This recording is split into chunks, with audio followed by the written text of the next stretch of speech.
welcome back to Stitch by Emma. I'm Emma and today we're doing my first ever tutorial. I'm going to show you how to make a knit maxi skirt. I'm going to do my best. It's my first tutorial. I know it might not be the best tutorial in the world. If you've never knit before, I probably wouldn't recommend learning the skills for the first time from me. However, we're going to go over casting on, long tail cast on, knitting stockinette in the round, increase rows, needle changes, casting off, and all of the crochet lace that I do. For materials, you're going to need all the scrap yarn that you can possibly imagine.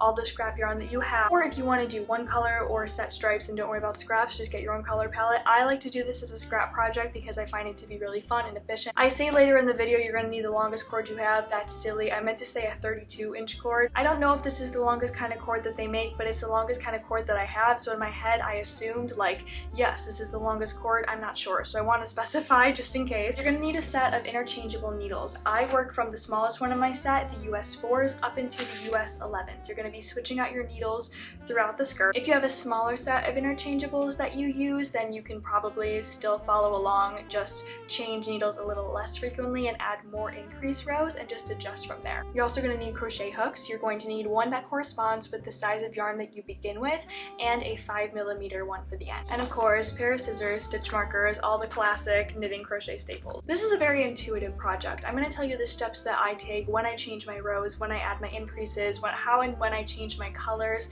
but you don't have to follow those exact steps. I think that's what's so nice about this project is that it's super simple, super repetitive, and super intuitive. So whenever you feel it's right to make a needle change or make a color change or add an increase row, that's totally up to you. I will tell you when I do it, how I do it, and then you can follow along with those exact steps if you like, or you can change it depending on your personal preference. I made a couple of these before that I really love. I did a green striped one, I did a pink striped one, and this one is going to be truly a scrap one. My other two were kind of scrappy, but also there was more of a color scheme that was intended when I went into it. This one is truly just me like dumping my scraps and working with them. I filmed a different intro for this video like a week ago, but it was so discombobulated that I'm refilming again, so you're gonna see me jump into like picking out my scraps and stuff. So without further ado, let's make this skirt. Now I am intending for this to be a scrap buster type project, right? So let's go through my scraps. I keep most of my unfinished skeins in this like pink ottoman that my mom got me as like a moving out gift. Let's see what's inside. We're gonna dump her.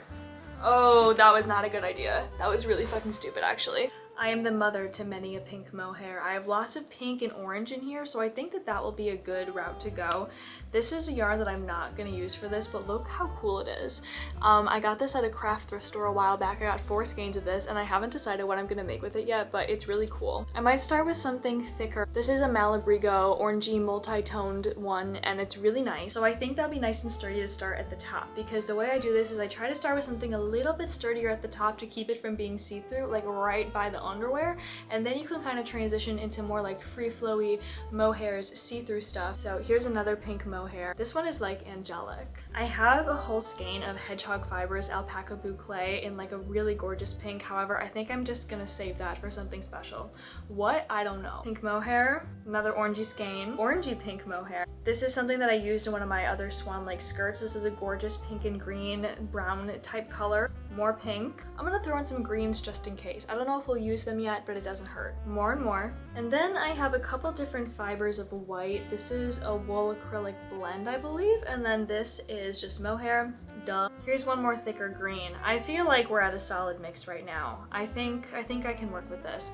Oh, this is the last one we'll throw in. This is Malabrigo Arroyo in the shade Zinnious. I bought it because that's a Claro song. I also use this in the Swan Lake skirt that's like the cover photo for all of the Swan Lake patterns, so I know that this one is gorgeous. All right, let's get to work. Okay, here's our current color scheme, kind of in order of color, the best I could do with it, but I think that this is gonna be a really pretty color scheme. I'm not necessarily going to use it in this order, but this gives like a good idea of what we're doing and what we're working with. Now that our colors are picked, we can officially get to work. I am starting with the Malabrigo orange because it'll be nice and thick and sturdy for the top, and I think it's just nice to start with the darker and then we're gonna work our way down. So for our first and only measurement for this skirt, I like to take the biggest part of either my waist, hips, butt, whichever is the biggest for you. And we're gonna work to that measurement plus like an inch or two. This will make it flowy right off the bat, so we don't have to worry about getting it increased so that it can fit over the largest part of your butt, waist, hips, whatever. If you're traditional, you'll probably want to knit somewhat of a swatch so that you can can decide how many to cast on. However, if you're like me and you just like to wing it, I know that I'm gonna need to cast on about 120. Just to give a brief gauge swatch overview, because I kind of jumped over that, you're gonna take the amount of inches that your swatch is divided by the amount of stitches. So mine was 4 inches and it was 14 stitches across.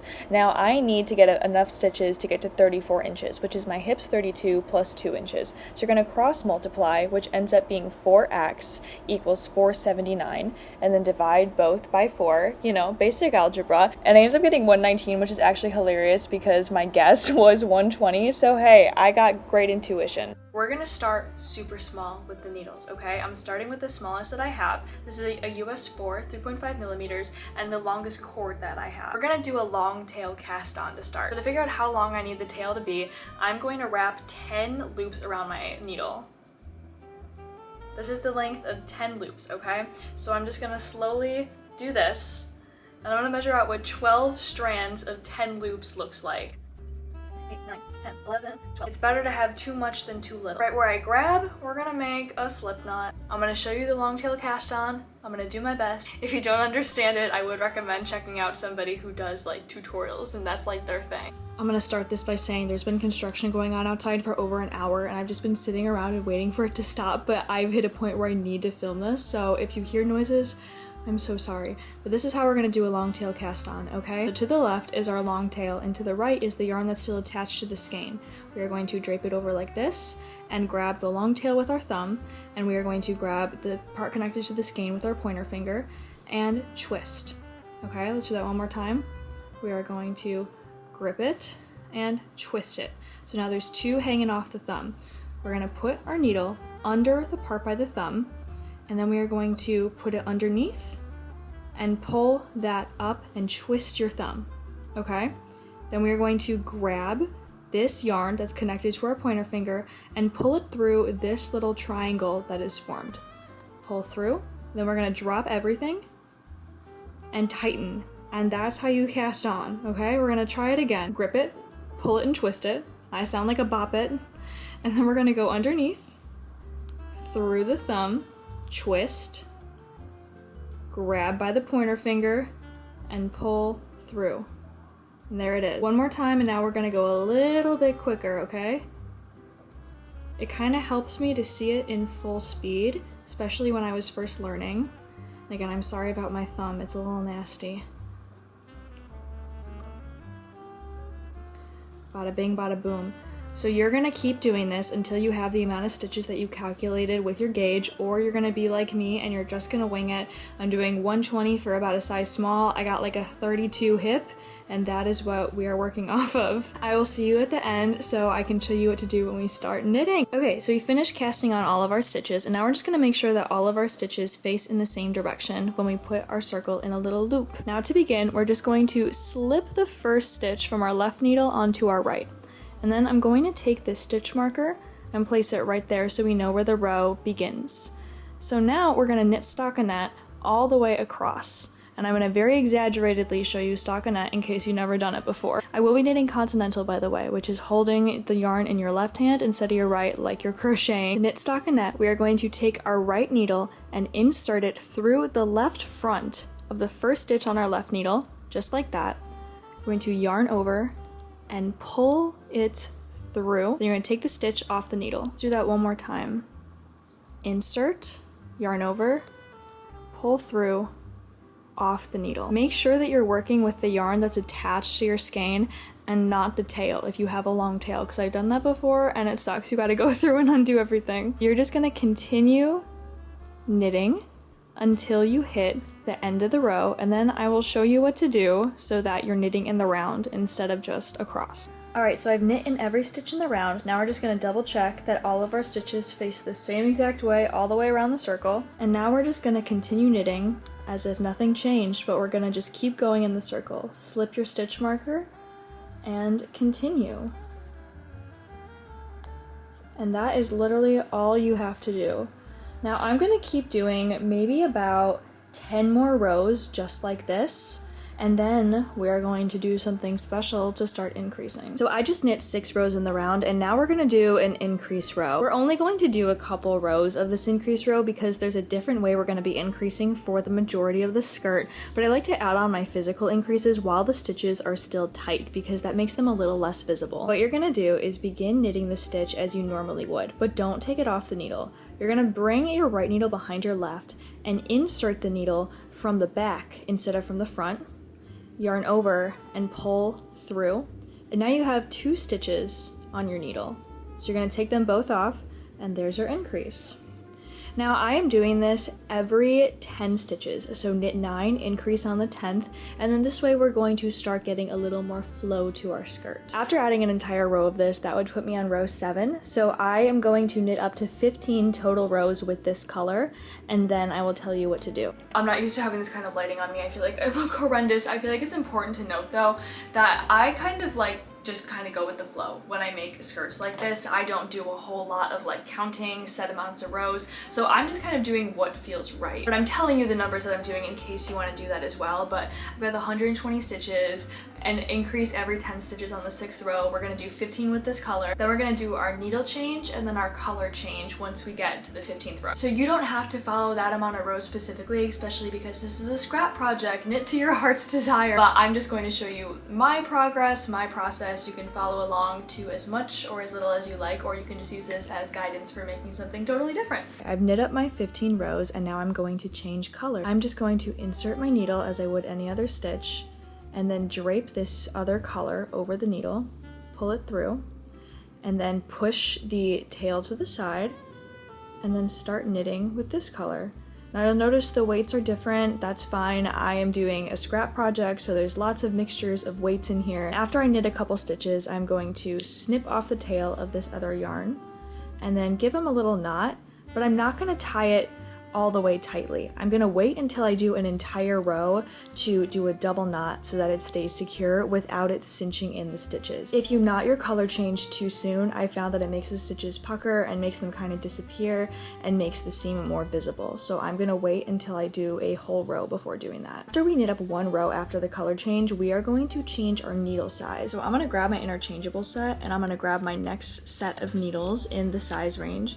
These are my US 5. So I just did my first row of my new color, and now we are going to change our needles. So I'm just pushing everything down and screwing these off and replacing them with my new size. Now, I like to size up my needles on these projects about every 15 to 20 rows, but what I love about this kind of skirt is that it's very intuitive. There's no right or wrong way to do it, so if you want to make them like I am, you can size up every 15 to 20 rows like me, or you can choose to do it quicker or slower. It's whatever you'd like to do. Personally, I just prefer not to size up my needle and change colors in the same row. You gotta add at least one row of a bridge. So you see how that first stitch of the second row is a little bit massive. So all I'm gonna do now is after I do that first stitch, I flip it back over and I officially tighten off this knot.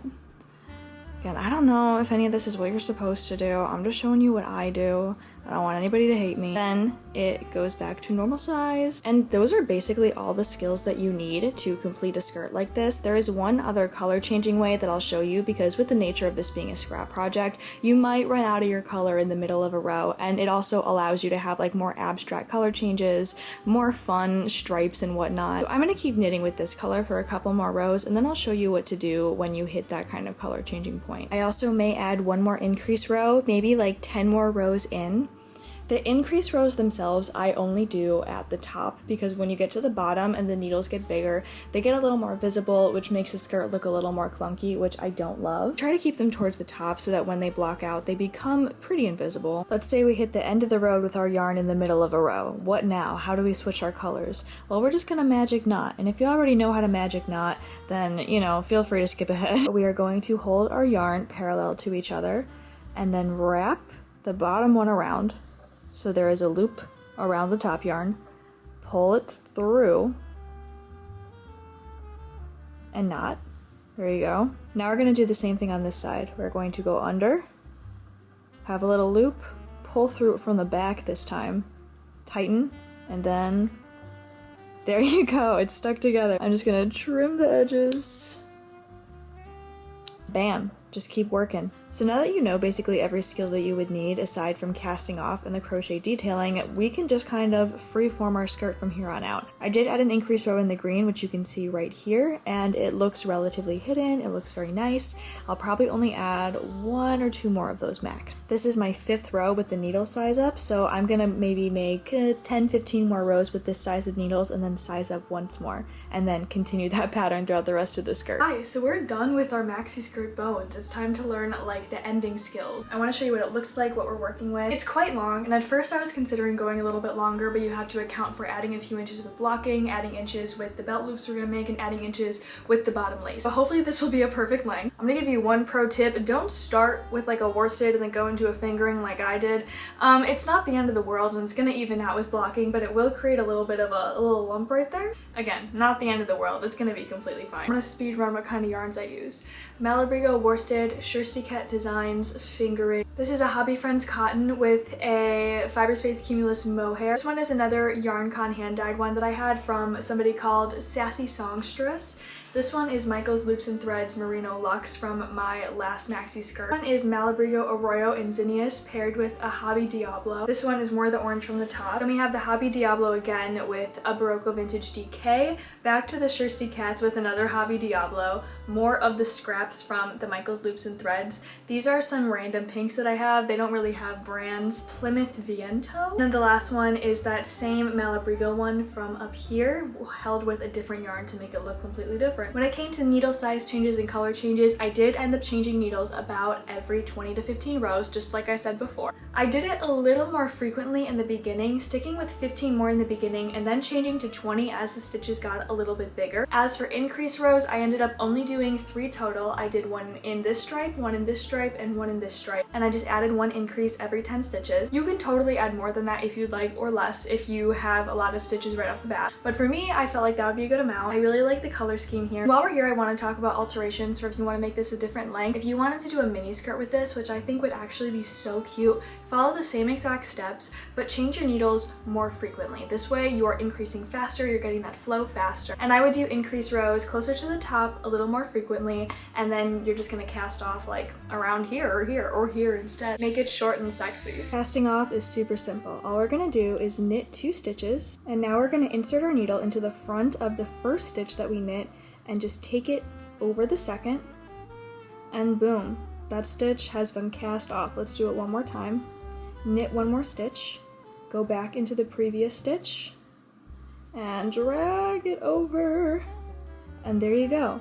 And now you're just going to do this all the way down. We're not going to do any kind of fancy stretchy cast off or anything because these stitches are big, so we're not going to need that. The flow will already be there.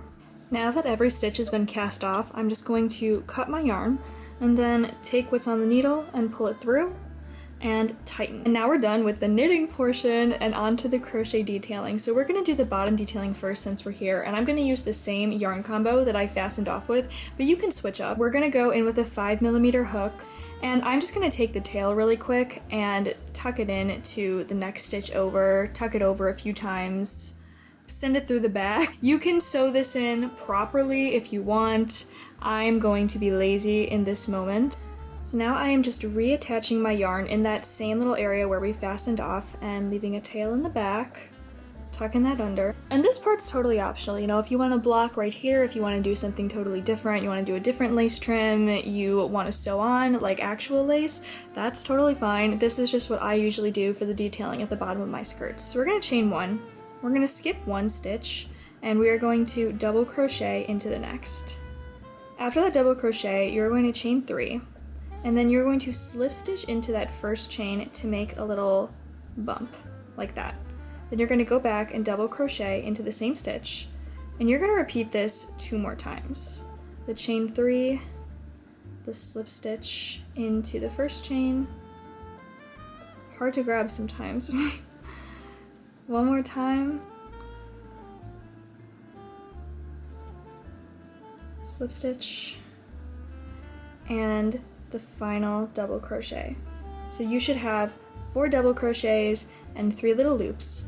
And now you're going to skip 2 stitches, single crochet into the next, like that. And then you're going to skip 1 stitch and repeat the whole thing. The double crochet, chain 3, slip stitch, and you want to do 3 of those total. I can feel myself getting out of focus here. Guys, this is my first tutorial. Please cut me some slack. I don't know what I'm doing, but I'm trying my best. 2, 3, slip stitch, double crochet, ta-da, skip 2 stitches, single crochet, and you're just gonna do this all the way around. And when you get to the end, you're just going to slip stitch back in here. If the math doesn't totally add up for the right stitch counts for this, that's okay. Just skip 1 instead of 2, or skip 3 instead of 2.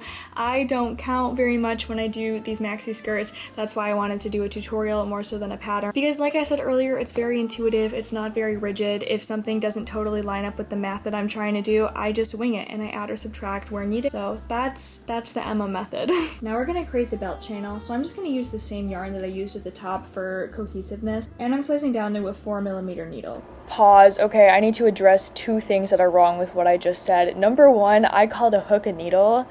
Stupid, ignore that. Number 2, I'm sizing down to a 4mm from the 5mm that I was using for the bottom lace. Your hook should correspond with the kind of yarn that you began with. So for me, a 4mm is going to correspond well with this worsted yarn that I started with, but if you used a DK or a fingering to begin, use a hook that is going to correspond with that kind of yarn that you use. So if you use a DK, I'd recommend like a 3.5, use a fingering, like a 3, anything that matches. I'm reattaching my yarn on the back of my skirt, and we're just gonna chain 1 and single crochet all the way down. Super simple. When we get back to the end, we are going to slip stitch into our first chain 1. To create the channel, this time we're gonna chain 2, and we are gonna do 5 half double crochets. 1, 2, 3, 4, 5. And now you're going to chain 2, skip 2 stitches, half double crochet into the 3rd, and now you have a little belt loop. So you're just going to repeat that. 5 half double crochets, chain 2, skip 2 stitches, 5 half double crochets. And similar to the lace on the bottom, if you reach the end and you're like, oh, I have 7 half double crochets left, or I have blah blah blah, this many stitches, just fill it in how it feels right. Do it intuitively, do an extra little gap of 2 chains and 4 half double crochets if you have to. Nobody is going to be able to tell when you're wearing the skirt and if you are using a belt. So this is the last step, so just continue this all the way around, slip stitch back into this chain 2, and then you are going to block it. Hi, it's me. I'm about to put Miss Maxi on the blocking board. It turned out very gorgeous, okay? I also want to add, after that last little section with the channel, if you want to add an extra row of single crochets after that last one for stability, you can. You can add as many as you want. It's your skirt. I'm not going to because I'm exhausted. I've had maybe like the worst day ever. There is construction going on like across the street somewhere, and there was non-stop drilling for 10 hours straight today. Drilling, jackhammering, pounding. Oh my god, I have the worst fucking headache. And I woke up today so optimistic. I'm like, I'm almost done with this skirt. I'm gonna finish it. I'm gonna finish the tutorial, and then we're gonna be working on other stuff by like noon. No. By noon, I was in a ball crying because I was so overstimulated by the sound of drilling, and I knew it wasn't gonna end anytime soon. So I tried to drown it out with my air conditioner and Love Island. I'm on episode 9, 10 of Love Island. I started it yesterday, okay? It's that bad. I felt so left out. All of my friends were watching and they were like, yeah, there's 13 episodes. I'm like, fuck, I forget that Love Island releases every day. It's so good though. It's such good slop. It's such good trash. But the skirt feels like a good length where after blocking, it's gonna be the perfect length. I like it. I'm proud of it. I hope my steps weren't too difficult to follow. The video is not over. I'm gonna show you what it looks like when it's all done. Don't worry, I'm gonna do a fashion show. But I think for today, I have to retire. Like, literally, my brain can't handle anything else. It's so hot out, so I have to turn off the air conditioner every time I try to talk, so it's just like double homicide, triple homicide, over and over again. Any smidgen of recording today that I got was a fucking miracle. So let's take care of this once and for all. Good morning. We're in the home stretch, which is essentially just getting our lace attached for the belt and trying it on and styling it. So I have my skirt blocking right now. It's in the corner. It's been blocking overnight. It's basically dry, but because I really want to get this video up in time, I might have to style it a little damp. It's okay. It's not the end of the world. Some of the cottons take a while to dry. A lot of people ask me how I deal with like mixing fibers and stuff, and as somebody who's mixed basically every fiber under the sun, nothing happens. Sometimes things just take longer to dry, but to me, it's never affected the shape. shape or the style or anything like that. This is my magical lace basket, which is where I just take any spare lace that I have from eBay lots and whatnot, stuff that I thrift, stuff that I collect. I throw it in here and then I can use it for future projects. A lot of the lace right now has kind of been cut up for other stuff, so it might be a little difficult for me to find one to go in this one. Oh, no, spoke too soon. Here's one. This is gorgeous. Lovely. This one's really pretty too. This was nice and simple. I think I might go with this one today. Oh my god, there is so much of it. Look how much I have of this shit. Okay. And the thing about the lace from the other skirts and stuff too is like I can easily just take it out and replace it whenever I want. I keep thinking I'm running out. I have plenty of lace. This is where I'm keeping my lace and my doilies and any like additional little thing that I might throw onto a project. It's also where I'm hoarding this antique camisole that I need to wash because it came with a little stain. There it is, there's the stain. I have the detergent to rinse it out. I'm gonna clean it soon, but this is where it's been sitting for now. Fuck, I got basket sheddings on my bed. Okay, let's style this skirt up. I just checked out the length in the mirror and it's like perfect. I think the length is perfect. The stitches even out very nicely. I was most worried about this pink part because this is where the increases were the most visible, but I think it's fine. Honestly, the only part that's still really damp is this top orange part, but it's fine, it's fine. I'm just trying it on. I could always low-key just like put it back on the board. But what we're gonna do is just kind of weave our lace through each of these little belt loops that we made back and forth until there's one remaining, and then that's where we're gonna tie it. You don't have to do lace. You can make a chain. You can use an actual belt. It's totally like your prerogative.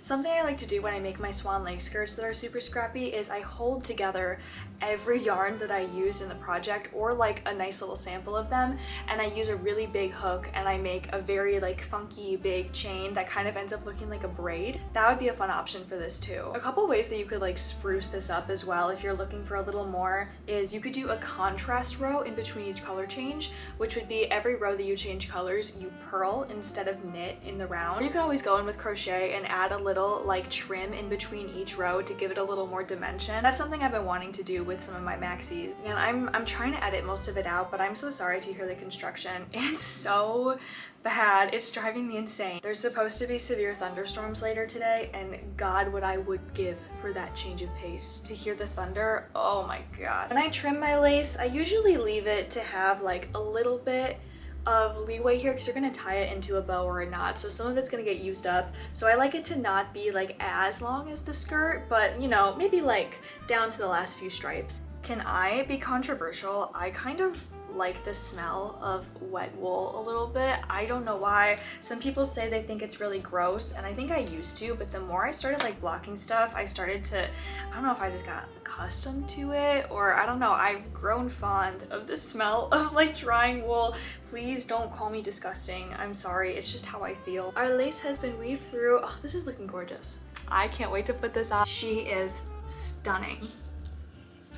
Check it out. Oh my god, the flow is everything. It ended up being a little bit more skinny at the top than the ones I usually do, and I think I overestimate how many stitches to do more than usual, and I've been getting better at what's an actual good estimation, so I feel like this fits so nicely. It has such a good flare and fit, I feel like. You see how the belt loops are kind of pulling up here?